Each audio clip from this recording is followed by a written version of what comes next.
न जो बे मूं 5 लख किॾां आया जो मां ॾियां हिन ऑफिसरनि खे मां 2 लख ॾिना आहिनि उते मोकिलिया आहिनि हे 40,000 हुनजे अकाउंट में मूं मोकिलिया आहिनि जेके ॿिया बाक़ी पैसा मूंखां थाणे खां ॿाहिरों अचे वरिता अथई त मां होटल ते चांहि पियारींदुसि मां ऑफिसरनि जो ख़र्चु कंदसि कागज़नि जो ख़र्चु कंदसि 2 लख वठी असां ते अहिड़ा सख़्तु कलम हणी छॾिया अथई जंहिं ते मुंहिंजे बचड़नि जी ज़मानत छे कान थी। हाणे महिरबानी कयो तव्हां सिंधी भाइर सिंधी ऑफिसर सभई महिरबानी करे मुझे हेल्प कयो तो मुझे बच्चन जी ज़मानत थे। इहो कड़ा 3 महीननि खां पोइ त चालान हर कंहिंखे मिलंदा। जुनेदा जानीअ जो अञा ताईं चालान नथो मिले। इहा कड़ो ज़ुल्म आहे।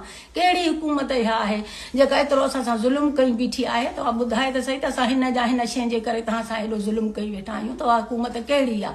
की न आयो ऑफिसर राशीअ जे करे ने राशी ऑफिसर जंहिंजे कलम कूड़ा हया आहिनि कूड़नि कलमनि जे करे असां सां हेॾो ज़ुल्म लॻो पियो आहे।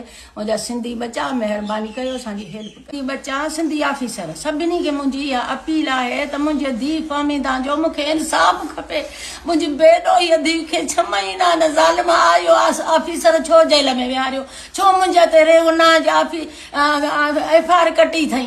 भला केतिरो ड्यूटी अटकाव जो 5 महीना हूंदी आहे न 6 महीना थी विया आहिनि असांखे। इहो आयो आसिफ़ ज़ालिम कॾहिं हेॾां बि थो पैसा खाए होॾां बि थो खाए त असांखे नथो हिनजी करण जे ज़मानत नथो करण जे ॿारनि जी। मुंहिंजे सिंधी बचड़नि भाइरनि हड़िनी खे अपील आहे सिंध ऑफिसरनि खे सैदनि खे मुंहिंजी अपील आहे त इहो मुंहिंजो इंसाफ़ कयो वञे। मूंखे इंसाफ़ ॾियारियो वञे। मुंहिंजो फ़हमीदान मूंखे फ़हमीदान जो किथे बि को सबूत ॾेखारे के हिननि सां विढ़ी कुझु थियो कुझु बि कोन। ख़ाली पंहिंजे भाइड़े सां उहा मिलण लाइ आई आहे।